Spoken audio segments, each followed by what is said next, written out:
A segunda etapa do nosso seminário, que é a parte final de um seminário que ocorreu aqui no MAR em junho e julho, sobre museus, espaços de arte e arquitetura.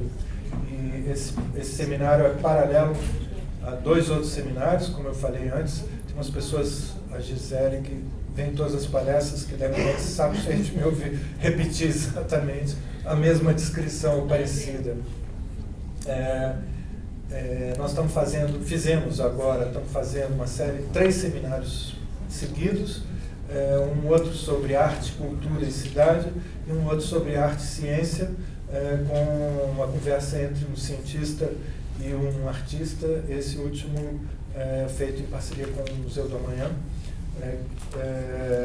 Essa discussão em torno da arquitetura é muito importante para o MAR, para o Museu de Arte do Rio. Nós estamos desencadeando uma série de atividades, de reflexões, de projetos em torno da questão da arquitetura e suas relações com a arte, com a cidade, com a cultura. Nós queremos trazer essa discussão de uma forma muito particular para o campo da arte, no sentido de fazer consciente o espaço da arquitetura como um espaço de cultura, de identidade, de construção de identidade e de cultura, indissociável dessas suas relações, portanto, com a arte.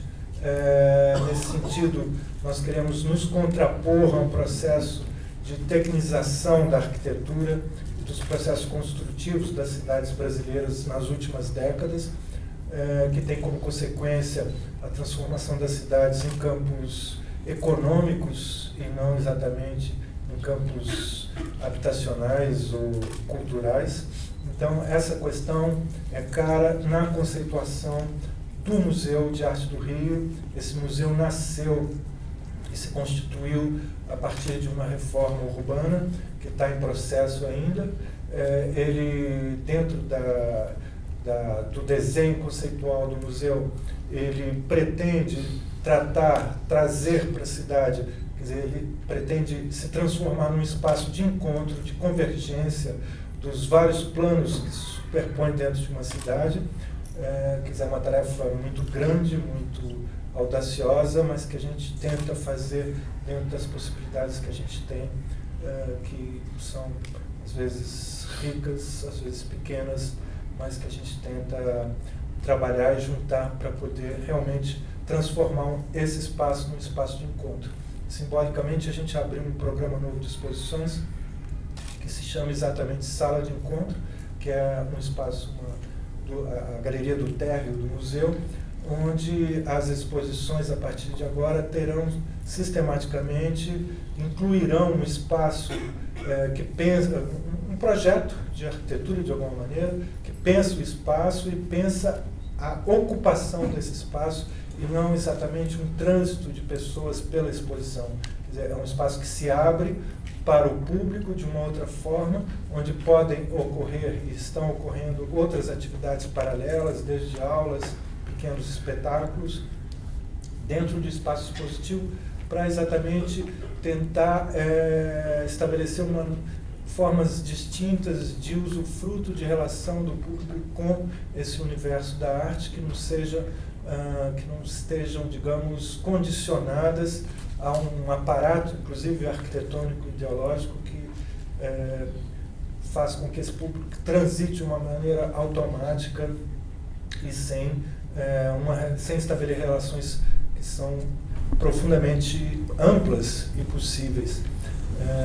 Não vou me estender mais, queria só agradecer aos nossos 3 convidados de hoje: Ana Maria Tavares, que é artista e professora, Ricardo Basbaum, que é artista e professor e escritor, e Johan Wolfs, que é curador, atual curador da Pinacoteca de São Paulo e foi o último curador da última Bienal de São Paulo. O Ricardo vai fazer o encaminhamento da nossa conversa, vai apresentar mais longamente os nossos convidados e vai fazer a mediação e encaminhamento do processo. Muito obrigado. Ricardo.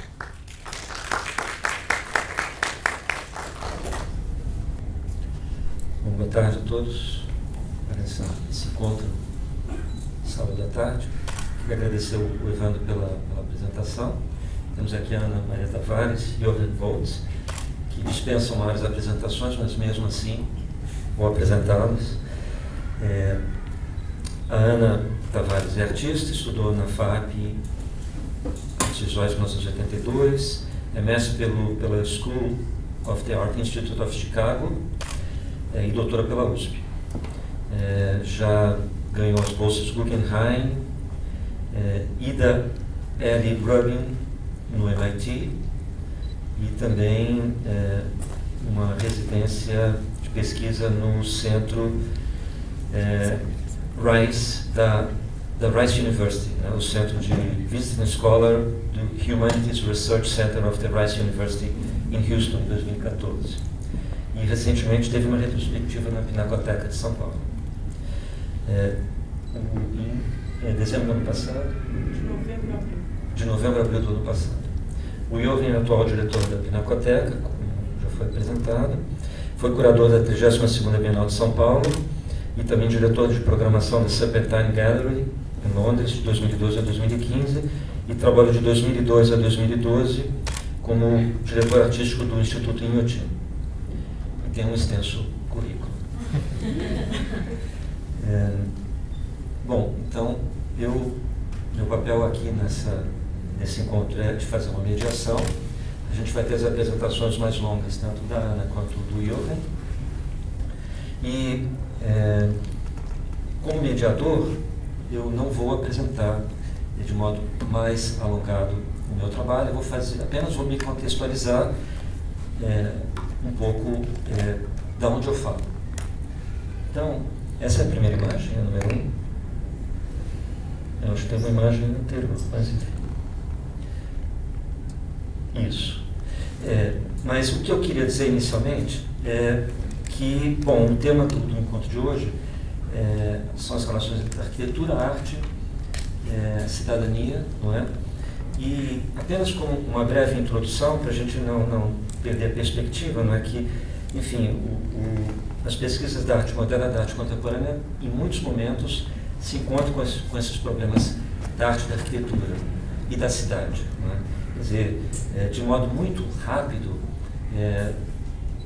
para a gente atravessar assim e pontuar algumas questões, talvez dessas mais dominantes, a gente pode lembrar, enfim, desde da famosa imagem do impressionismo que deixa os espaços fechados e vai para a rua em busca da luz, né? Já há um escape da arte moderna para o espaço da cidade que se transforma com a Revolução Industrial, com as máquinas, né?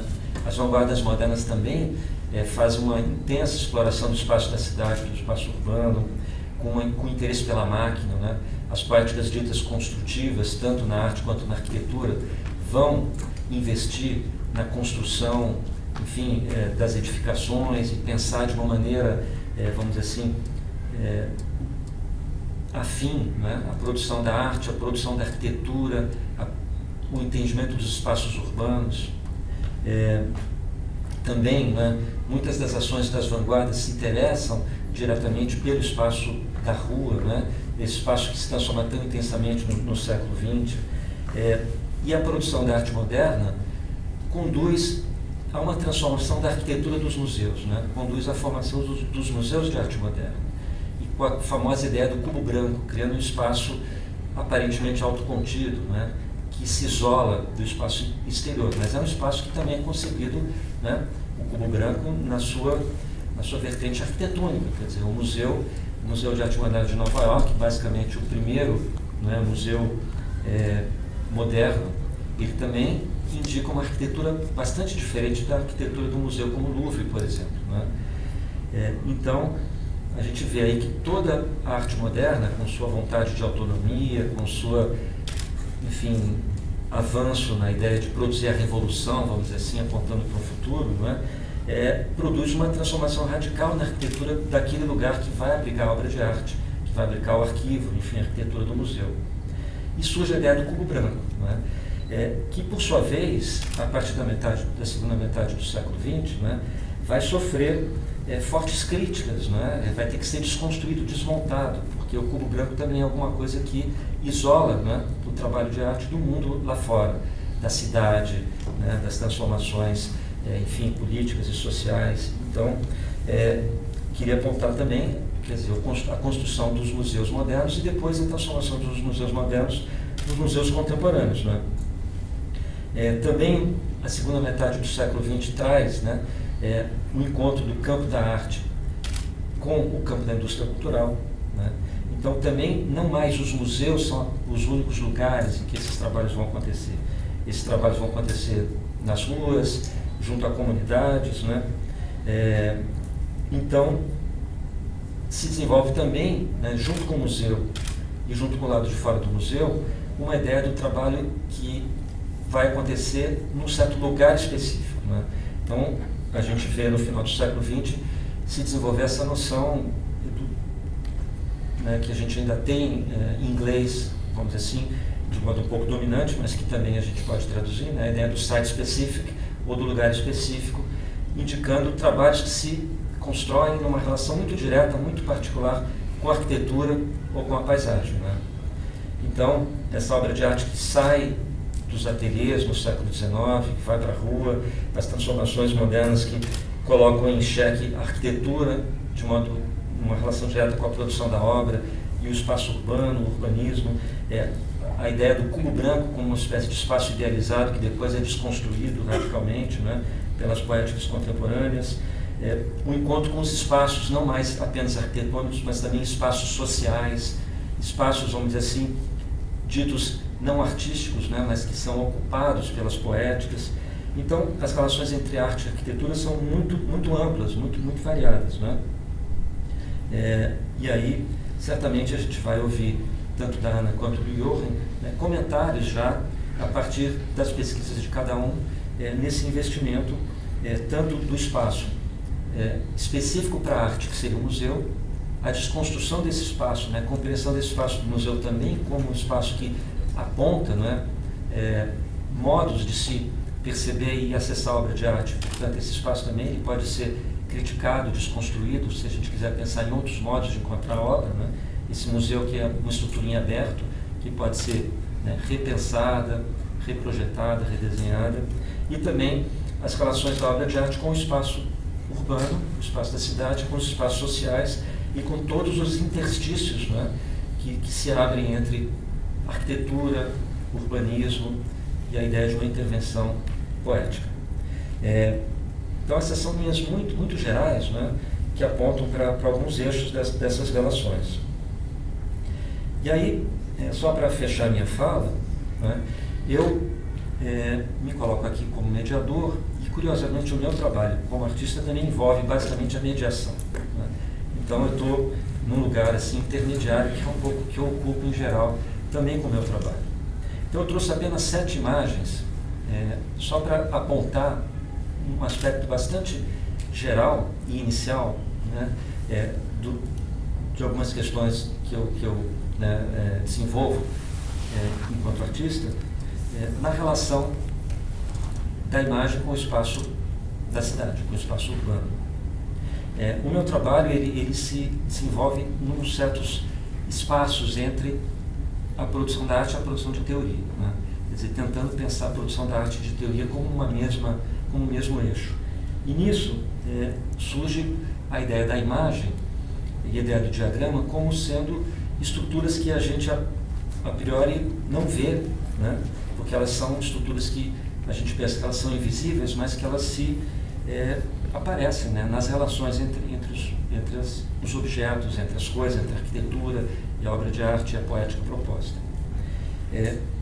O meu trabalho se estrutura com uma imagem, parte de uma imagem, vocês estão vendo aí, e essa imagem às vezes é projetada em mapas de cidades. E quando essa imagem é projetada nos mapas, surgem 8, ou melhor, 9 lugares na cidade.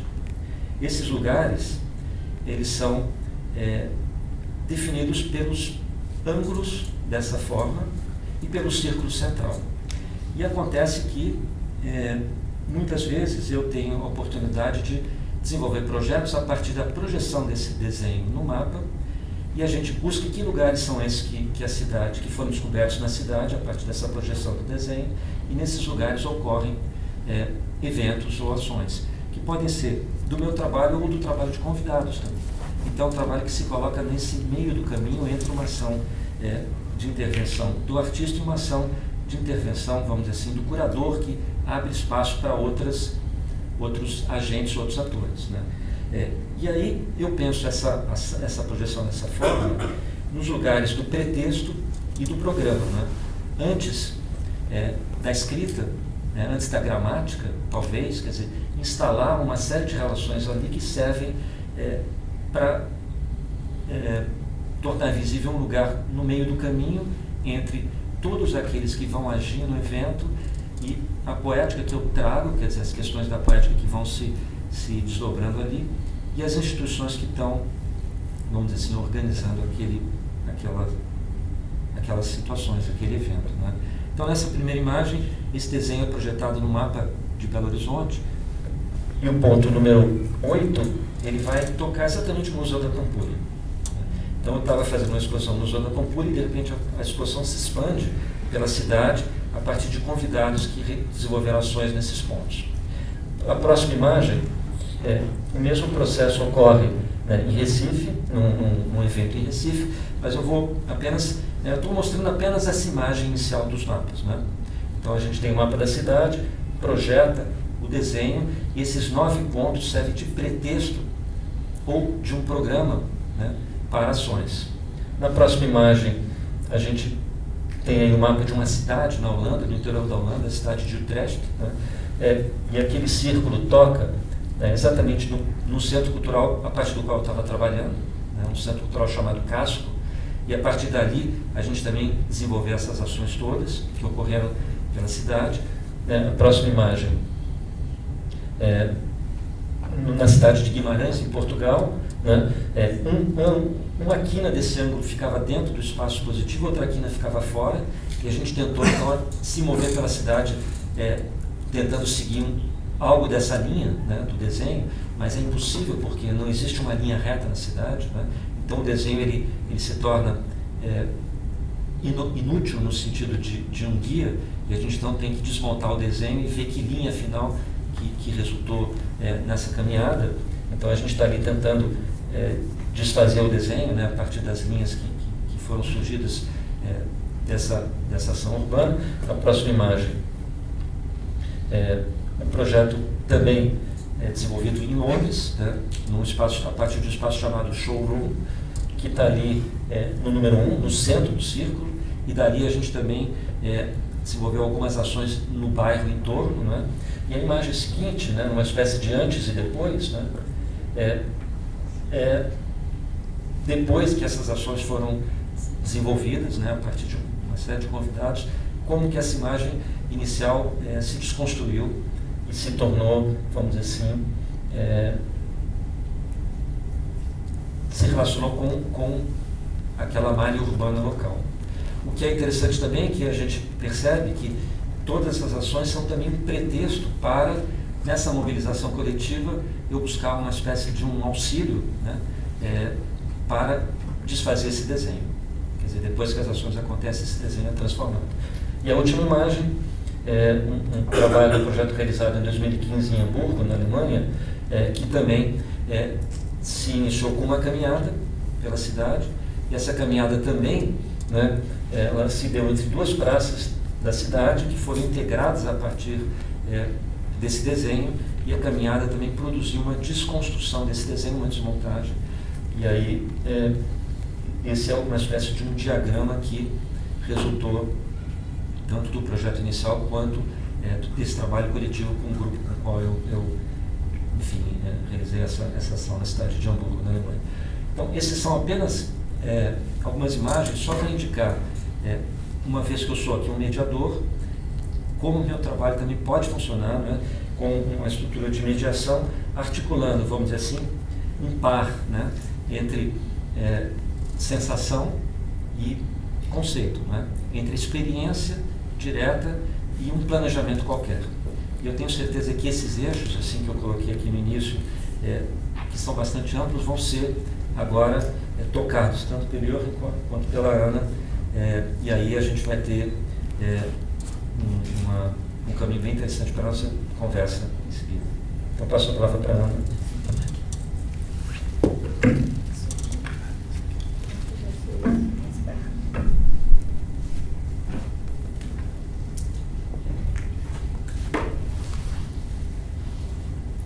Boa tarde. Quero agradecer a todos, a Ivânia, a Janaína e a Mariane, que trabalharam esses dias aí ajudando a organizar a minha vinda, e agradeço o convite imensamente. É sempre bom voltar a casa. Eu tive o prazer de estar presente no MAR desde o início das conversas do Paulo com a comunidade artística. Fiz a exposição Josephine Baker com Mitch Guerreiro, para a qual eu fiz uma instalação Enigmas de uma Noite, uma das salas aqui, que foi uma experiência incrível. E agora é bom voltar a essa mesa com o Johan e o Ricardo. O Johan esteve comigo, estivemos juntos em um grupo discutindo questões muito próximas também, há uns anos atrás, então eu acho que a gente vai atualizar as nossas conversas também. E é muito bom também pensar que somos de uma geração, Evandro, Ricardo e eu. É sempre bom ver que esses assuntos, esses temas, essas temáticas retornam com intensidade de interesse para nós, né? Eu trabalho desde o início, tenho uma relação muito forte com a arquitetura. Eu me formei em 82 e já na faculdade eu nunca conseguia produzir um objeto, sempre pensava nas relações do objeto com o sujeito, do sujeito com o espaço, na relação da arquitetura como um agente super importante para construir significados. Os conteúdos dessas arquiteturas passaram a ter um papel muito importante na produção. Inicialmente, claro, uma investigação que passava pelo desenho, instalações e, enfim. E eu acho que os conteúdos da obra foram ficando cada vez mais claros, até que nos anos 90 eu faço uma passagem muito intensa para um posicionamento muito forte em relação à construção dos espaços contemporâneos, espaços públicos, os espaços de passagem, muito interessada em como a vida no espaço público passava por uma mudança muito grande por conta de uma intensa vigilância, de todo o surveillance, né, das câmeras digitais, de tudo que começava a vigiar a nossa vida no espaço público. Eu começo a observar que o espaço público é totalmente programado para uma vigilância, para nos conduzir de uma forma completamente desenhada, quer dizer, não somos totalmente livres no espaço público, a gente anda e se move comandado por um sistema que é invisível, né? Já visto como a gente é especialista de metrôs, de estações, de passagens, de estradas, quer dizer, a gente sempre tem a senha, tem que sempre saber uma senha para transitar no mundo. E isso, por volta de 95, começa a despertar minha atenção, e aí eu começo a olhar muito para os objetos que são construídos para esses espaços contemporâneos e os materiais usados nessa arquitetura do espaço urbano. Veja bem, nessa época o aço inox começa a ter um papel super importante, todos os objetos, estruturas de suporte, de metrô, começam a ser construídos e feitos com o aço inox. Mais tarde eu vou pesquisar o aço inox, ele é um metal que não se contamina, não se deixa contaminar, ele fala dessa indiferença do trânsito solitário pela vida. E ao mesmo tempo eu fui convidado, em 95 eu faço uma exposição na Galeria Milan com o que eu chamo de estruturas de suporte para o corpo em trânsito. Eu faço as esculturas, minhas esculturas começam a virar próteses de arquitetura para o sujeito fazer alguma coisa muito inspirada em coisas de metrô e de espaço público, né? Essa arquitetura, nesse momento, em 95, eu sou convidada para fazer uma exposição no Cassino da Pampulha. E é exatamente nesse momento que toda a minha herança, a minha bagagem de infância volta e as coisas começam a ficar muito claras e eu começo a perceber uma relação que eu vinha já estabelecendo na minha produção com a arquitetura e com o projeto moderno no Brasil. Vamos abrir o PowerPoint. Pode ser o outro primeiro, por favor. Então, só para fazer uma síntese, eu vou mostrar para vocês 3 projetos, espero que eu consiga mostrar os 3, mas só para dizer que a arquitetura ela é fundamental e a partir de 95 eu passo a construir uma crítica à nossa condição no mundo contemporâneo, nesse mundo de passagem, desses espaços que nos tornam passageiros, né, indiferentes, e também sobrepondo a isso uma crítica ao projeto utópico da arquitetura modernista para pensar as ideologias por trás do projeto moderno, da arquitetura moderna, e a conexão da arquitetura com a ciência, né? E isso vai ser encaminhado até que eu, de fato, começo a ter todo um repertório sobre o projeto de eugenia, o quanto que os arquitetos modernistas estavam conectados a esse projeto de pureza da raça, né, que pensa o outro como algo que deve ser eliminado, o outro impuro, né? Então, eu começo a ler e ver Adolf Loos, por exemplo, que escreve o Manifesto contra o Ornamento e Crime, qual é a influência de tudo isso na arquitetura. E essa relação isso tudo vai ajudar a construir todo um desejo de verificar esse tipo de construção no Brasil e as consequências. Depois de fazer muitas instalações e obras nessas arquiteturas importantes, como o Cassino da Pampulha ou o MUBI, e criar situações de ambientes de espaços públicos que adentram o museu e transformam o museu, questionam o status do museu, o status dos objetos, eu, em 2005, faço esse projeto, que é um projeto para o MASP, pensado para habitar o MASP, que é uma arquitetura da Lina Bobardi, que para mim se torna uma figura muito importante para mostrar uma saída uma saída desse racionalismo puro, dessa arquitetura da escola carioca. A relação da Lina é importante no sentido da valorização da cultura popular, de uma herança afro-brasileira, e também a outra figura importante é o Burle Marx. Então, esse projeto é um projeto inédito, e eu acho que é muito interessante pensar que ele foi feito para ser realizado, mas que ao mesmo tempo ele virou um grande laboratório, um lugar de experimentação que me levou a outros projetos. Então eu vou mostrar esse projeto do MASP de 2007, que teve como parceira a Fabíola Lopes Duran, que se chamou Natura in Vitro, Interrogando a Modernidade. Então, a partir de uma intervenção no museu, a gente pretendia e pretende, é um projeto aberto, lidar com não só a arquitetura, mas a história do projeto moderno no Brasil. Pode passar. Então, a Lina Bobardi, eu gosto muito dessa construção dela, que é quase um vidrinho de laboratório, e essa natureza que cresce aí, né? Pode passar? Burle Marx, com toda a pesquisa importante que ele fez e legado para o projeto moderno, que traz, então, tudo aquilo que é considerado menos importante da flora brasileira.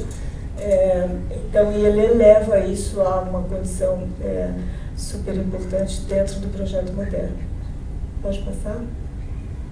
Esse projeto Natura in Vitro, então, é uma exposição de caráter interdisciplinar que estuda as relações entre estética, ciência e ideologia estabelecidas na construção da modernidade do Brasil.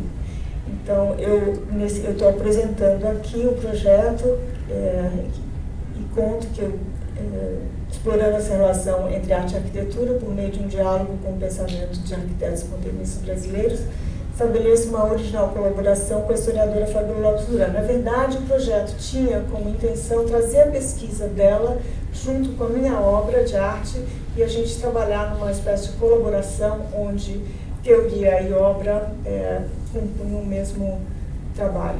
Pode passar. Então, o MASP de São Paulo, os projetos da Lina, pode passar.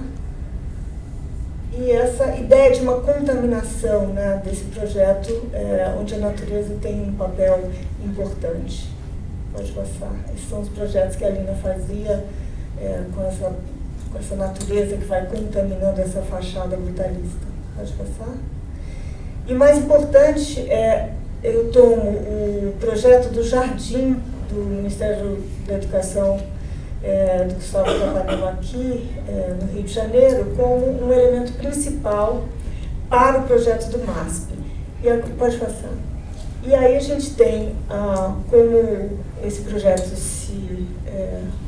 foi formatado, seria construir um tapete de crochê e com artesãs, e colocar esse tapete dentro, criar um jardim, uma grande paisagem no hall principal do museu, do MASP. Pode passar. Ele seria aberto, não teria a mesma configuração do projeto original, e junto a ele outras obras, a principal delas, pode passar, mais um, seriam as vitrines para a Lina Bobardi, mais um, algumas vistas, são desenhos digitais, programando, pensando como seria esse lugar, com uma peça central que chama Bunker, com uma poltrona dentro, e aí teria uma cena em vídeo de uma entrada no Rio de Janeiro. E pode passar. Então esse é um esboço inicial desse projeto, mais outra, mais outra. E eu tinha então um problema, pode passar, a gente pode. E essas são as vitrines, chamam Paisagens Perdidas, para a Lina Bobardi, são imagens de natureza tropical capturadas dentro dessa vitrine asséptica, que capta então essa biosfera, a natureza captada e isolada aí. Mais um. Essa é a peça construída já. Então esse projeto, que tinha como ideia criar uma grande paisagem, trazendo Lina Bobardi e Burle Marx como figura central, e no mezanino criar um travel log, que seria uma espécie de viagem pelo meu trabalho, mostrando obras e também as teorias desenvolvidas pela Fabiola, estariam aí reunidos no mezanino. Esse projeto nunca aconteceu e eu tinha um problema. Como eu vou fazer esse tapete, esse jardim com as artesãs? E ficamos muitos anos buscando o patrocínio, o MASP, que me convidou para fazer a exposição, tentando o patrocínio para conseguir viabilizar o projeto. E enquanto isso eu começo a trabalhar, perguntando a mim mesma como é que eu ia dar conta de fazer, e muito interessada em construir esse jardim. Vamos passar adiante. E foi aí então que eu propus um projeto para o Banco do Nordeste, um Centro Cultural Banco do Nordeste em Fortaleza. Eu decidi que eu iria para Fortaleza desenvolver, independente da exposição ou não, eu iria desenvolver esse projeto. E essa exposição, então, fica dormindo, mas ela vira um alimento forte para um outro projeto que eu vinha desenvolver, que se chamou, finalmente, foi realizado, Natural, Paisagem e Artifício, onde eu pretendia fazer uma análise, fazer um estudo sobre a passagem do Burle Marx pelo Nordeste, principalmente Fortaleza, mas trazendo também as tensões, os conflitos presentes na cidade naquele momento em relação à sua reserva natural, né, a relação com a paisagem, o que estava acontecendo. Eu sabia absolutamente nada sobre isso, era um assunto que eu não tinha a menor ideia, mas eu queria estudar Burle Marx em Fortaleza e saber o que afinal tinha acontecido, qual era a herança dessa passagem de Burle Marx por lá. Era uma proposta de um projeto colaborativo que reuniu quase 50 pessoas, umas 4 ou 5 instituições, e tinha um desejo muito forte de que fosse uma relação horizontal em relação às instituições e ao trabalho todo que seria produzido lá. Pode passar. Então aí, esse é o convite final, mais um. E Burle Marx, então, a gente passa a virar o nosso foco de pesquisa. Eu formei grupos de trabalho com uma jornalista, um historiador, artistas gráficos, uma designer, pode passar, que vieram a trabalhar para formatar a obra. Um fotógrafo, artistas fotógrafos ficaram encarregados de documentar todos os jardins do Burle Marx em Fortaleza. Essas áreas brancas eu chamava esse mapa de o jardim que não estava lá. Então a gente passeou, andou pela cidade, buscando as referências onde o Burle Marx tinha feito seus projetos, e hoje a gente vê uma quantidade de obras que foram destruídas. Roteiro Burle Marx, pode passar. E analisamos também algumas plantas, como o passaré, que é a sede do Banco do Nordeste, por coincidência, até hoje muito bem cuidado, onde podemos passar. Acho que eu posso passar isso aqui, né? O que eu faço aqui? Analisamos várias plantas. Deixa eu ver se tá. Tá. De repente a distância. Ok. Entendeu? Assim vai ser mais fácil para ele passar. Pode passar. Analisamos várias plantas dele. Podemos passando mais rápido, eu vou falando e é melhor para ver. Analisamos essas plantas e também focamos numa mirada muito de observação da cidade. O que acontecia com essa paisagem completamente distinta, né? Naquela primeira imagem que nós vimos, voltando atrás, tem uma destruição enorme. Então, é uma cidade que estava em completa destruição e reconstrução. Muita pobreza. A Fortaleza é a quinta cidade com maior diferença social, maior índice de violência. Então, enfim, é muito curioso ver também muita riqueza. Então, essa relação tão oposta de cidade, né? Pode passar? E a gente olhava, então, para essa natureza e o que é, e se perguntava o tempo todo o que é esse espaço construído. Pode passar? Pode passar? E aí tem um mapa que a gente construiu, escolhendo as comunidades de artesãs com quem a gente queria trabalhar. Então tem em torno de 6, 7 cidades ao redor de Fortaleza, com trabalhos diferentes. E a estrutura do projeto toda eram laboratórios de imersão, onde essas artesãs eram contratadas e convidadas a participarem de laboratórios e workshops, e aí a gente vai ver todo o processo de trabalho. Podemos passar? Conversas aí no Banco do Nordeste, com a diretora que apoiou o projeto, comprando material na cidade com a Celina Issa, que foi a grande parceira na constituição de todo o processo do laboratório de imersão. Primeiras conversas com as artesãs, onde elas mostravam as amostras que elas tinham, o que elas já tinham feito, e eu falava do trabalho, dos jardins do Burle Marx. Visitas a ateliês de artesãs. E nesse momento eu não fazia a menor ideia de como o trabalho ia ser, o que a gente ia ter ao final. Eu não prometi nada para o banco, a gente podia sair com algumas amostras, uma exposição ou não. Então eu não tinha a menor ideia de como esse trabalho ia se desenvolver.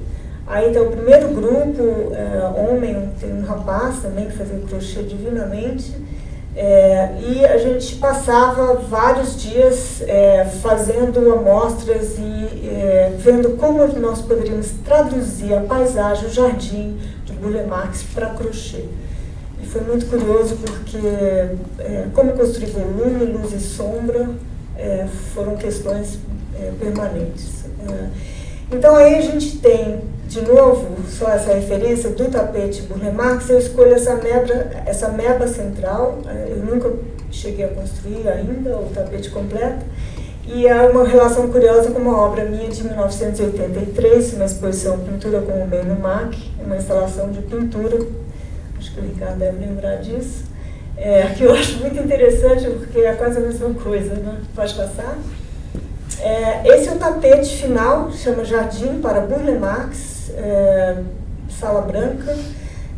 Ele foi feito com vários tipos de tecidos, de materiais, seda pura, veludo, couro, aço inox, e ao fundo uma série de vídeos de arquivo de paisagens remotas.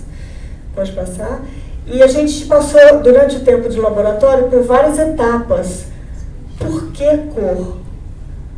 Fortaleza é uma cidade tropical, e ao final a gente foi passando do extremamente colorido, que vocês vão ver nos laboratórios, à cor das dunas, e o tapete virou preto e branco.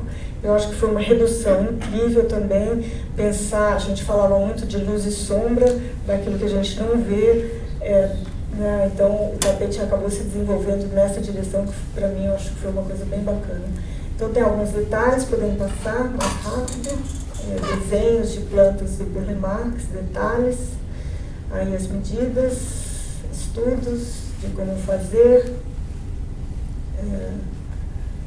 Tem uma riqueza muito grande. A gente estava investindo buscando nos arquivos dos jornais sobre o Burle Marx.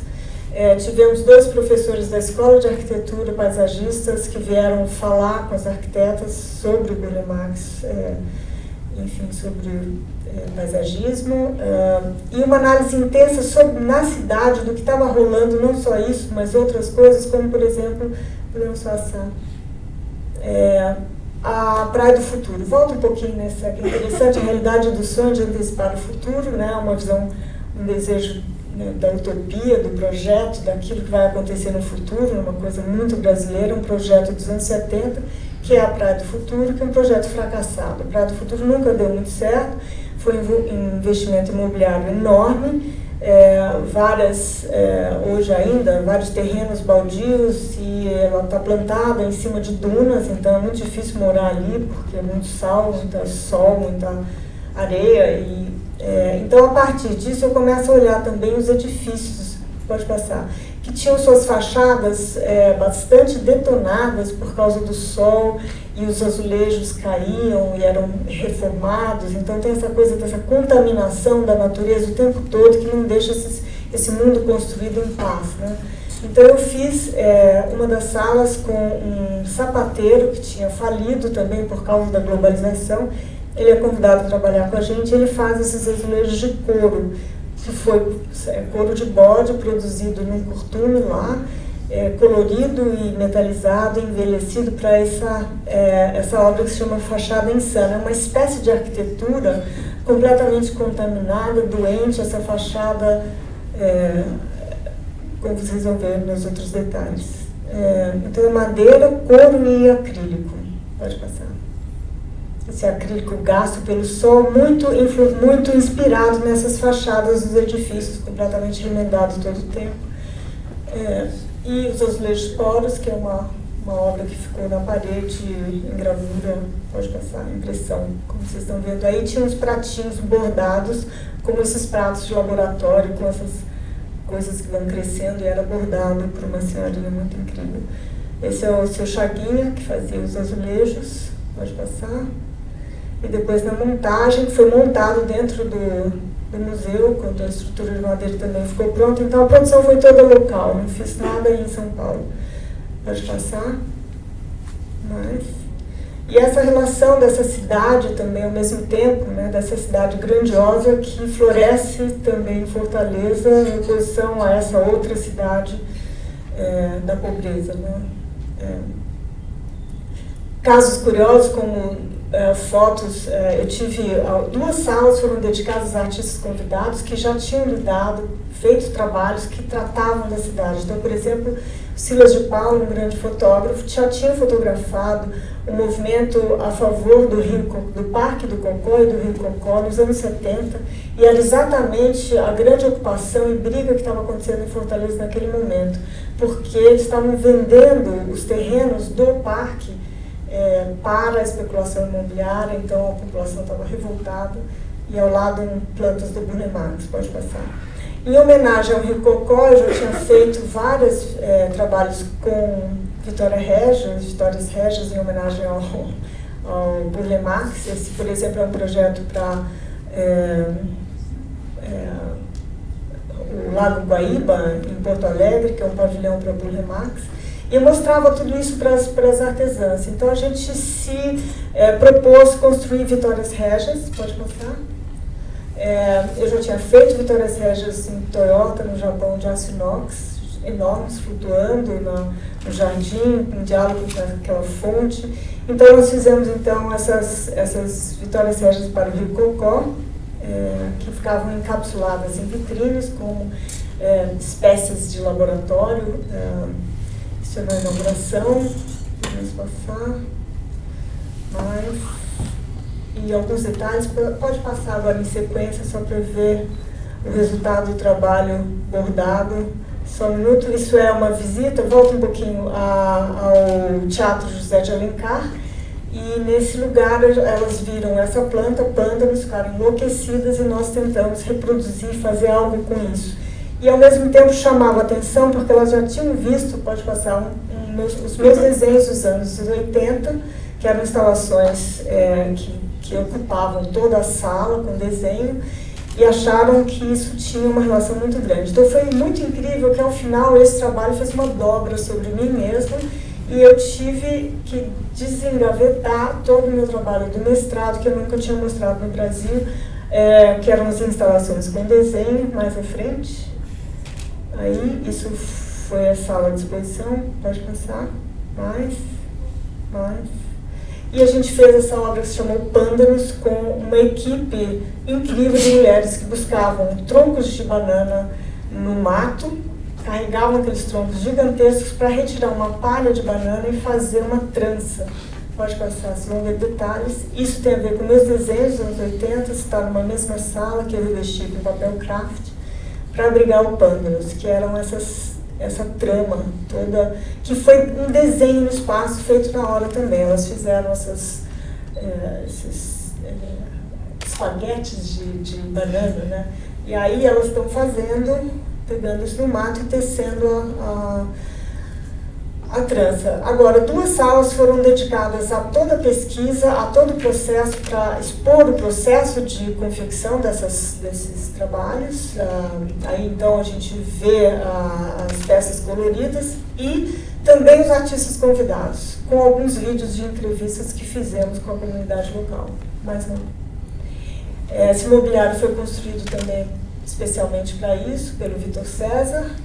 E era uma sala dedicada a explicar o projeto, tinha um caráter pedagógico, mas não só isso, também mostrar a relação do meu trabalho com artistas locais, com preocupações relativas à cidade, que já tinham ocorrido antes, que ainda estavam ocorrendo.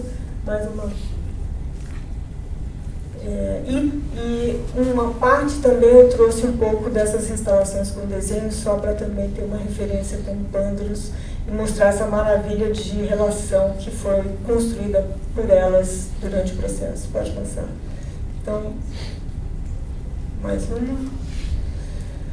Então, para finalizar, vai passando enquanto eu falo, que assim a gente vê, vocês vão ver os laboratórios de imersão, a quantidade de cor e o processo inteiro de síntese pelo qual passamos até chegar aí à esquerda, por exemplo, na foto anterior, a gente vê os estudos de crochê com essas contaminações que a gente falava muito dessa impureza que ia crescendo e tal, e que depois virou crochê, né, que virou o azulejo de couro. Então, foi uma coisa bastante incrível de lançar ideias e buscar o material correto, buscar a técnica e o artesão que poderia produzir. Mas, um estímulo muito grande para a invenção também. Chegou um momento a gente não ficou preso a Burle Marx, nem ao abecedário de plantas, né, que é o dicionário de plantas que ele tinha usado, mas também a gente falava muito de uma construção da imaginação do que seria a planta ou a natureza, né, essa natureza construída. E aí a diretora do Teatro José de Alencar, o Passaré, que é o projeto do Burle Marx, a gente fez aulas lá. Essa outra instituição também que nos apoiou, que é o Sobrado Dr. José Lourenço, fizemos vários workshops aí, encontros. reuniões, enfim. Eu acho que o que foi incrível desse trabalho é que ele falava da cidade. Eu fui até Fortaleza não sabendo muito de Fortaleza, mas fazendo muitas perguntas. Levamos essas pessoas para conhecerem a cidade, lugares de Burle Marx, questionando, e elas davam muito feedback. E depois fizemos um seminário internacional convidando várias pessoas, geógrafo, para tratar das questões que nos interessavam no final. Então, eu acho que foi um projeto muito intenso, que durou 1 ano. Depois a exposição saiu de Fortaleza e foi para Juazeiro do Norte, isso que foi muito incrível, uma versão menor da exposição. E eu acho que foi a primeira vez que eu entro num projeto sem saber exatamente o que eu ia fazer, mas abrindo um pouco para uma discussão a respeito do local, da cidade e essa relação que a gente podia estar o tempo todo tramando entre a arquitetura, cidade, jardim e o pertencimento das pessoas. Foi incrível a abertura, as pessoas estavam super felizes porque no final, assim, elas vinham me dizer: nunca tivemos uma exposição que falasse de nós mesmos, né? Então isso foi muito incrível, porque é difícil, às vezes, nessas cidades, as exposições vêm com um pacote já pronto, né? E com pouca relação entre as pessoas. Quanto tempo eu tenho? Olha, eu não marquei. Então tá, que horas são? Tempo lógico. Então, abre o outro, só vou mostrar alguns slides só para falar da Pinacoteca, pode ser? Porque eu acho que é muito importante também, o trabalho da Pinacoteca me leva para um lugar assim, de reflexão intensa, porque, afinal de contas, uma retrospectiva para quem passou a maior parte da vida fazendo exposições em arquiteturas autorais importantes, marcos, né, de arquitetura. Foi um grande desafio pensar como eu poderia levar não só as obras, mas a arquitetura, né? Quando eu faço uma obra num Cassino Niemeyer, no Museu da Pampulha, que foi um projeto do Niemeyer, eu estou falando daquele lugar e as obras estão em direta relação com essa arquitetura. Então, como transportar isso? A vida inteira eu pensava: gente, eu nunca mais vou poder fazer esse trabalho de novo, porque só se for no mesmo lugar. E quando o convite foi feito pela Pinacoteca, eu fiquei com esse problema e esse grande desafio. Como então eu iria levar obras, porque não tenho interesse de fato em levar objetos, mas a relação entre as coisas é muito importante para que você também seja, de certa forma, implicado naquela relação. Então, eu estou usando o PowerPoint que eu fiz uma palestra recente, está em inglês, mas eu vou traduzir, peço desculpas, mas eu achei que estava muito bom, preferi deixar assim.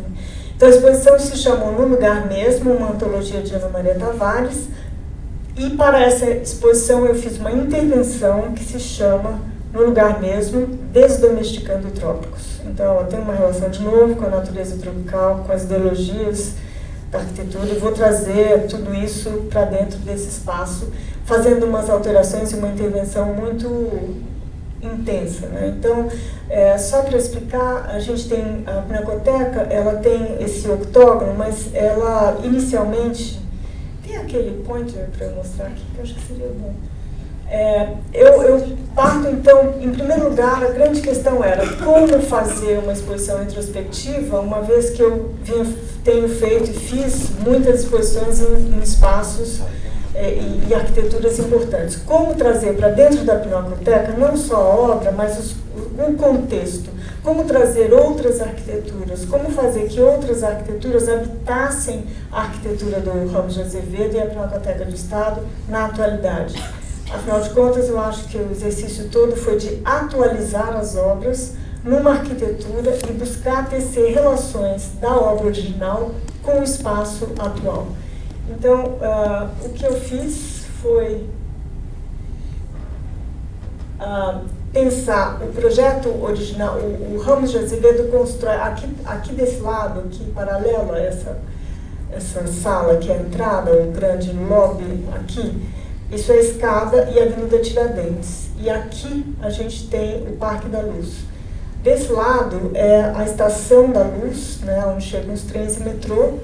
e seria a entrada lateral. A Pinacoteca até os anos 90 tem a entrada principal aqui. Em 1982 eu faço a minha primeira individual na Pinacoteca. Então a grande pergunta é como habitar de novo esse lugar, né? Como pensar essa atualização da obra nesse lugar, e como fazer reverberar a arquitetura na minha obra e vice-versa. A grande questão era o que já há de Ramos de Azevedo no meu trabalho. Então foi um questionamento que me levou a pensar todas essas coisas e trazer não só Ramos de Azevedo, mas o projeto do Paulo Mendes da Rocha, que altera o Ramos de Azevedo nos anos 90. Pode passar. Então, tomando esse eixo principal aqui da arquitetura, aqui a gente tem a cidade construída e aqui a natureza com o Parque da Luz, eu tomo isso como principal e começo a desarticular a prática do espaço, né? Próximos, pode passar. E criando um tipo de circulação, desconstruindo o hábito do público, né? A obra vai desconstruir esse hábito de uso do espaço e nomear aquilo que é periférico e marginal como protagonista da exposição. E nesse sentido, eu estou me referindo ao corredor. O convite inicial foi para usar as 7 salas como o espaço da retrospectiva e o octógono como uma obra nova. O octógono, ele é muito conhecido na história da Pinacoteca, desde a sua reforma pelo Paulo Mendes da Rocha, como um espaço para as grandes intervenções, site-specific work. E muitas vezes na Pinacoteca o que a gente tem é uma exposição grande nessa sala. Aqui a gente tem a coleção permanente, agora tudo isso também é coleção permanente. Mas o octógono sempre foi um grande espaço protagonista. E você chega lá, realmente tem uma clarabóia gigante, luz natural. Então é um espaço impactante. Mas não necessariamente há uma relação entre o que ocorre aqui e o que ocorre aqui. E o que eu busquei, pode passar, na verdade foi criar uma unidade. Aí são alguns temas que a gente foi elencando, todos os temas que minha produção já tinha trabalhado, que são fundamentais para a obra. Pode passar. O que a gente hoje a entrada principal da Pinacoteca é aqui. Aqui foi fechado pelo Paulo Mendes da Rocha. Isso aqui era uma arena, ele fecha, tem um piso e a clarabóia. Então o que eu fiz foi, a entrada ela é por aqui, e aqui eu fecho essa porta e fecho essa porta. Não há mais possibilidade de adentrar a galeria, essa galeria, que é o octógono, mas sim fazer uma escolha daqui para a direita ou para a esquerda. Então a intervenção, ela conta o tempo todo, ela demanda que o sujeito visitante faça uma escolha. Para onde eu vou? Para a direita ou para a esquerda? Eu quebro toda a cronologia também da retrospectiva, a gente desconstrói a cronologia, e as obras começam elas são apresentadas a partir da entrada. Então, essa ocupação que se dá, ela se dá primeiro com esse protagonismo do corredor, pode passar, com essa obra que se chama Roleta, ela gira aqui, 2 espelhos retrovisores, e é nesse corredor que eu vou reinstalar a obra Porto Pampulha, feita para o Cassino da Pampulha, o Museu da Pampulha, em 1997. Então ela fica toda espalhada pelo corredor, com a mesma peça sonora, só que eu faço uma intervenção que é a fachada que o Adolf Loos faz para a casa de Josephine Baker. Então ela ocupa todo o espaço. Pode passar. Essa é a casa, ela nunca foi construída. Josephine Baker foi uma dançarina negra, fez muito sucesso em Paris, e ele pensa uma casa para ela com essas listras. Na época, acho que a gente pode pensar na arquitetura como pele, e essa pele contaminada, e a casa quase marcada como se ela fosse prisioneira, né? Na época eram roupas de prisioneiros, eram roupas listradas.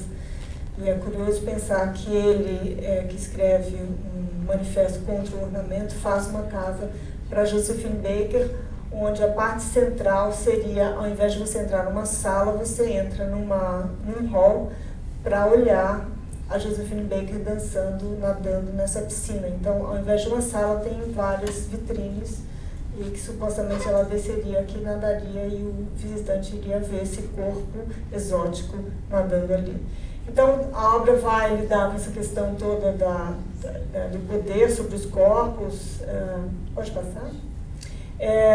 Nesse primeiro momento, ocupando todo o corredor. Mais uma. Vamos passar agora uma atrás da outra. Volta lá só um pouquinho, devagar. Eu acho que eu acelerei muito. Aí. Mais uma. Mais. Acho que voltou, né? E as estruturas de suporte para o corpo, que eu falei inicialmente, elas foram colocadas ao redor como paradas, né, para que o sujeito possa sempre ter um descanso. Essa é uma obra que se chama Hipótese Espacial. Pode passar, também esteve no Enigmas de uma Noite, ela faz uma síntese da instalação. O tapete, ele ocupa, então, ele está virado para a cidade, para a antiga entrada, né? Aqui tem um vídeo, o tapete, e colunas para a Lina Bobardi, que são como as colunas do Benin, o espaço que ela faz do Benin em Salvador. Então, juntando de novo a artesania e essas obras industrialmente compostas, construídas, e as vitrines para a Lina Bobardi. Pode passar agora, que tem só detalhe. Então, esse corredor, ele ficava, falta só um pouquinho, ele ficava todo marcado por esses elementos, com uma peça sonora de aeroporto, que era a mesma da Pampulha, pode passar. E nas salas, então, o visitante, quando ele chegava aqui, ele poderia ou entrar no octógono e chegar aqui, onde tem uma instalação que é a finalização, quer dizer, essa parede, ela adentra essa sala aqui, que é a instalação para o Rio Cocó. Podemos passar. Então, ele pode fazer esse percurso, mais um, ou esse. Pode passar.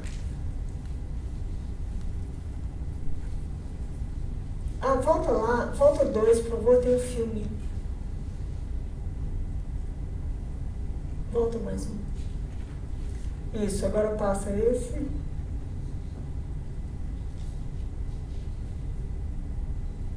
Outro. E agora espera um pouquinho pelo filme. Obrigada.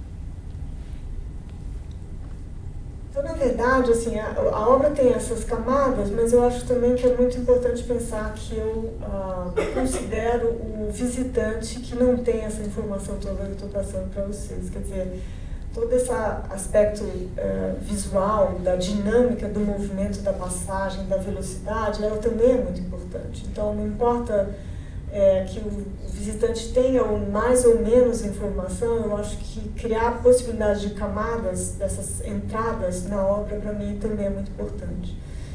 Então, para que ele tenha uma experiência que, de fato, tenha alguma ressonância para ele a partir da experiência pessoal, né? Pode passar. Então, agora eu vou passar um pouco mais rápido, só para finalizar, as obras que foram colocadas nas salas, aí só mostrando o trânsito, a reinstalação de outras obras. Essa é a Atlântica Moderna, que é a obra que circunda o corredor, ela termina aí num vídeo contracenando com as Vitórias Régias, que é exatamente a casa da Josephine Baker sendo inundada por uma cachoeira tropical, né? Essa natureza não domesticada que invade, e também fazendo um contraponto entre esse racionalismo da arquitetura e a natureza não domesticada. Pode passar, já vimos isso na outra. Massagem para Olhos Cariocas, que é aquela obra aqui. Você tampa os olhos, não vê, né? Uma paisagem exuberante. Passa, mais um. E as outras salas foram compostas por obras não em ordem cronológica, mas também criando grupos que pudessem tratar dessa relação da paisagem do artifício, da desconstrução da malha modernista, do racionalismo e paisagens desviantes, desconstrução de arquiteturas do Niemeyer, como nessas obras, por exemplo. A catraca, que estava no Porto Pampulha, que é também vinda de espaço público. Pode passar? Mais. Essas portas se mexem. Aqui elas abrem e fecham, e aqui são desenhos digitais de alterações de projetos do Niemeyer, da Oca. Pampulha e Mumbi. Mais.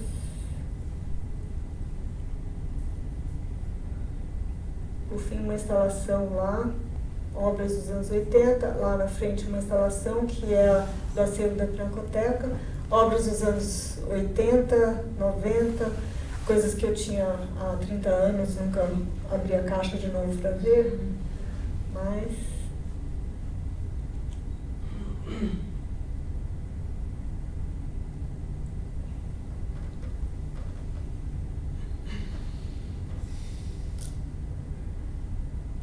Ok, pode passar o resto, eu acho que é isso. Agradeço.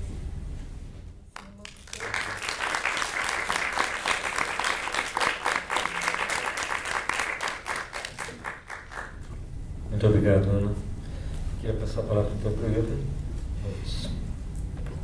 Boa tarde a todas e todos. Muito obrigado, Evandro, Mariana, Janaína, pelo convite. É um prazer estar aqui. É um prazer enorme estar aqui com a Ana Maria e com o Ricardo. Ricardo, é curioso pensar que isso faz mais que 11 anos. A gente também, eu estava mediando e você estava apresentando uma mesa sobre Marcel Hotels, que era o primeiro programa da programação pública da 27ª Bienal, curado pela Lisete Lanhado, da qual eu fazia parte da equipe. E a gente falava de Marcel Hotels. E exatamente, de novo, também sobre a ideia do museu e do espaço, do dentro e fora, o que constrói um museu, o que é a inclusão. Então, eu achei bem bonito agora continuar essa conversa. Mas para mim também muito especial é poder dividir aqui a mesa com a Ana Maria, porque também foi esta exposição que estava em cartaz na Pinacoteca enquanto eu comecei a me acostumar a essa ideia de pensar, assim, assumir esse cargo que eu assumi em maio como diretor-geral da Pinacoteca. Então foi um pouco a exposição que eu mais vi, pensando qual é o que poderia se fazer com a Pinacoteca daqui para frente. E tem um assunto muito forte, uma leitura que também um pouco informou do que eu quero falar aqui, ou apresentar, acrescentando, porque tem uma curiosidade na arquitetura da Pinacoteca no estado atual. Eu acho que a obra sua tem reagido a isso de uma forma muito extraordinária, que é um pouco confuso o que é um espaço interno e um espaço externo. Então, os corredores à volta do octógono são, na verdade, espaços internos, mas são os corredores entre espaços. E o octógono em si é um espaço fechado com telhado, mas ele é, a princípio, um espaço externo. E tem 2 átrios no meio que não faziam parte do seu projeto, mas também são hoje espaços internos, mas eram espaços externos. E essa confusão com as entradas eu acho super interessante para a conversa. Além disso, a questão do jardim. Se nós podemos começar com a primeira imagem. Eu queria só citar rapidinho uma frase que o Tunga, eu ouvi dele falar isso várias vezes, mas ele falou, às vezes, esquecible em Marx. O grande projeto paisagístico brasileiro é a Floresta da Tijuca. E a ideia de uma área completamente reflorestada durante décadas e recomposta a recriar um estado natural, uma floresta atlântica, de uma certa forma, recriar isso é o grande paisagismo, a grande conquista paisagista. E quando eu tive o privilégio de trabalhar com ele em 2012, ainda em Inhotim, trabalhando nessa galeria, nós não precisamos falar da arquitetura necessariamente, mas o que era importante para ele era a total assim, a negação da parede. E dá para ver que tem algumas redes penduradas entre as árvores da floresta externa e o prédio. Então a ideia era que o próprio prédio, que são assim, enormes, são quase 3 mil metros quadrados de área expositiva, com envidraçado, mas a ideia é que ela está no meio de uma floresta que cada vez mais seja fechada, também uma floresta reflorestada, e agora já não é mais assim, essa foto é logo depois da abertura, hoje já é totalmente fechado. Podemos passar para outra.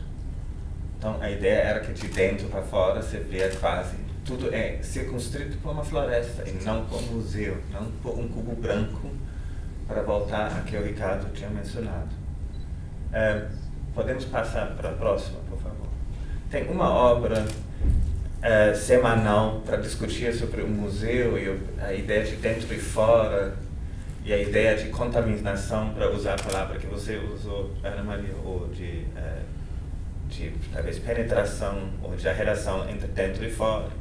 É do Chris Bird, um artista norte-americano, também infelizmente já faleceu. Um trabalho de 85, que é uma catraca, e cada vez alguém passa na catraca, a catraca puxa um pouco esse cinto de couro, e com cada puxada desse cinto de couro, levanta um pouco mais, tem um aparato que cada vez mais pressiona as 2 barras de madeira para fora. Quer dizer, a longo prazo, com cada penetração, cada entrada de uma pessoa entrando no museu, a tensão às paredes externas aumenta e finalmente um dia cai. Assim, vai cair a parede. Para mim é um trabalho simples, pensando assim como funciona, mas que ele conta sobre a relação arquitetura, museu, arte, espaço de arte, extremamente rico e complexo. Né? Assim, a ideia que nossa própria entrada é também a ameaça ao espaço expositivo, talvez a nossa própria contaminação é talvez que estraga um pouco essa ideia do cubo branco, né? Daquele lugar. Puxa, a vida entra, né? Isso também, a vida entra por nós sermos vivos. Isso talvez é um lugar que também um pouco desfaz aquele lugar que a gente acha que, assim, muitas vezes o museu, num sentido moderno, representa. Isso é uma montagem em Inhotim, que hoje não está lá mais, mas faz parte do acervo. Podemos passar para o próximo. Queria introduzir mais um trabalho do acervo de Inhotim, um comissionamento com um artista também muito conhecido aqui no Rio, Dominique Gonçalves Fausta, que teve, não sei, 2 anos, 1 ano e meio atrás, uma exposição no MAM. E ela fez o trabalho se chama Desert Park, parque de deserto, e é um comissionamento que a gente convidou ela para desenvolver esse parque dentro do jardim. E o parque é uma areia branca que tem esses pontos de ônibus, alguns literalmente encontrados na rua e comprados, outros desenhados por ela, outros recriados a partir de memória ou desenhos que ela tinha de outros lugares. Mas nós todos reconhecemos eles, são talvez a forma mais simples de arquitetura moderna, ou da modernista. Né? Assim, o mini-modernismo são os pontos de ônibus.